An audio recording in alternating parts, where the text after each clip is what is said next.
Okay.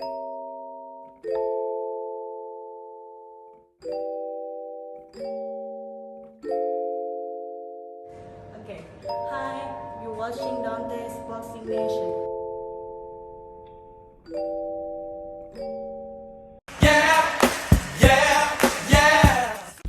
Dante's Boxing Nation, what's going on, guys?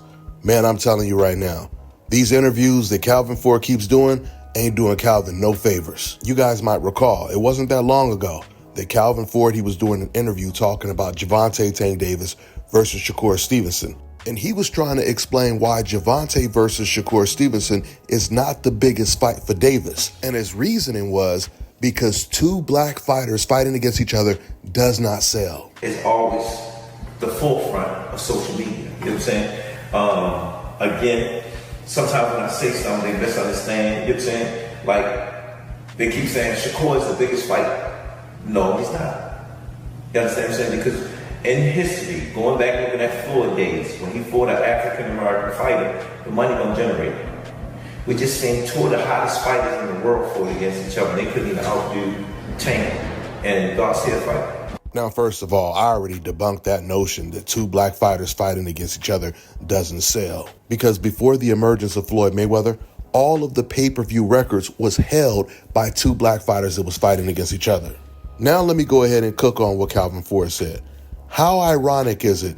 This man, Calvin Ford, says two black fighters don't sell, and then his fighter, Gervonta Tank Davis, ends up fighting against a black fighter in his very next fight.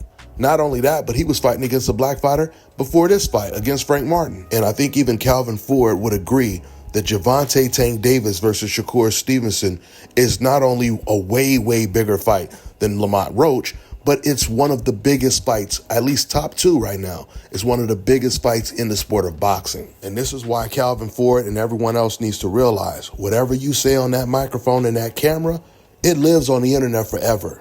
That's why it's always better to speak the truth, so whatever you say doesn't come back and bite you in the ass. So Calvin Ford did a recent interview talking about the Lamont Roach fight. And he was basically asked, are you worried about the criticism Gervonta will get for fighting against someone who's not well known? And this is what he said. Roach always, he come to fight. And I think it's a great fight. Everybody talking all that stuff about, why Roach? Because he signed and took the fight. You know what I'm saying? And it's good for the community. Now, do you feel like there's unfair criticism because of Lamont Roach not being as known of a fighter?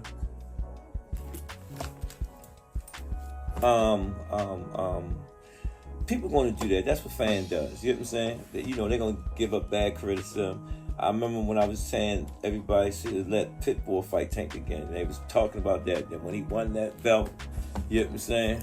Boom. So I don't get involved with that. I just go ahead and just prepare them and get them ready to put on a great performance for the fans and whatnot.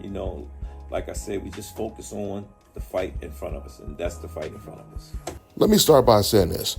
Calvin Ford, he's right when he says, well, we're fighting him because he's the one that signed the contract. Remember, guys, originally, Tank was supposed to be fighting against Lomachenko for a unification bout, which would have been one of the biggest fights of the year. And when it was announced that Tank was fighting against Lomachenko, I was telling you guys that this is going to be Davis's most difficult fight. But Lomachenko, apparently he didn't feel that way because he turned down the fight. And he turned down the biggest payday of his entire career and an opportunity to unify the belts, which according to Lomachenko, he said that his dream was to become undisputed at 135. But obviously, it was no longer his dream once he realized that he had to go through Gervonta Tank Davis and Shakur Stevenson to become undisputed. Now, according to the reports, there were many other bigger names than Lamont Roach that turned down a fight with Gervonta Tank Davis, which is why I think it would be a good idea to reveal those names. I want to know, we all want to know who turned down the fight. So this is something that whoever is interviewing Kenny Ellis or Calvin Ford should ask. Now, speaking of the criticism of Gervonta fighting against Lamont Roach, I want to respond to one of my Mexican viewers that was in my comment section. He was basically comparing Gervonta fighting Lamont Roach to the fighters that Canelo Alvarez has been fighting, Edgar Berlanga, Munguia, and John Ryder. Let me give you guys the distinction.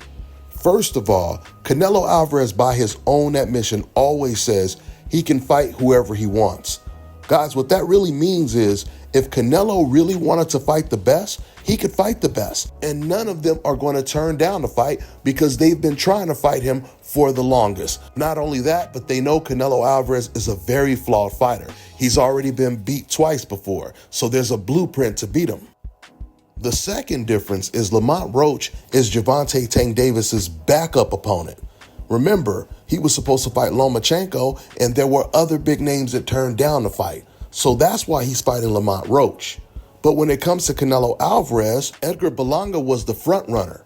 Munguia, John Ryder, they were front runners. It wasn't like Canelo Alvarez was trying to fight David Benavidez, and David, he turned down the fight, so Canelo had to look for another opponent. Now, we all know that if Canelo was in Gervonta's situation where, once again, Canelo was trying to fight the best guys in his weight class, and they turned down the fight, and he ended up fighting against Lamont Roach, and Lamont Roach was, let's say, the champion at 160, and he moved up in weight to fight against Canelo. Nobody would be criticizing Canelo Alvarez if this was his backup opponent. And let me say this as well, because I know the Mexican fans would agree with me.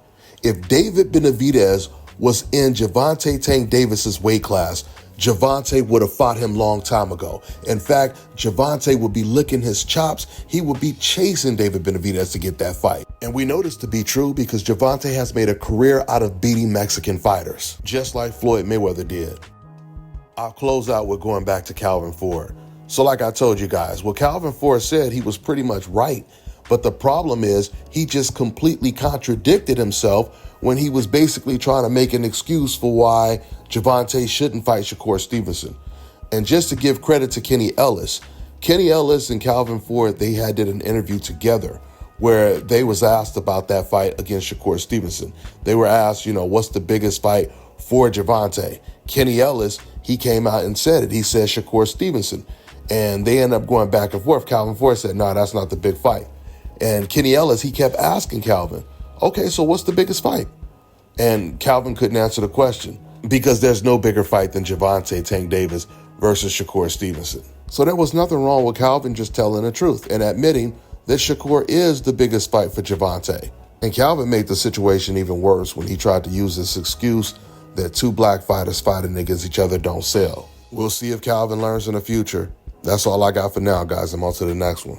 Let me tell you guys about Issa Israel Law Firm. It is a full-service legal practice based in Denver, Colorado, an emerging hub for combat sports and high-altitude training. If you're a fighter inside or outside of the ring and you need a law firm you can trust to fight for you, visit thefighterfirm.com or email help@iilawfirm.com. Legal representation is usually limited to plaintiffs or defendants in Colorado, but iFirm can help anyone in the world with trademarking their business name, logos, and U.S. immigration issues. This brother has been my attorney for a while and helped guide me through all kinds of business and civil issues, so make sure you guys go to thefighterfirm.com. All right, now check this out, guys. If you're looking to repair eczema scars, burns and bruises, dark spots and blemishes, fever blisters, diabetic ulcers, this right here is the perfect product for you guys. It's called Elo Diki Face and Body Oil.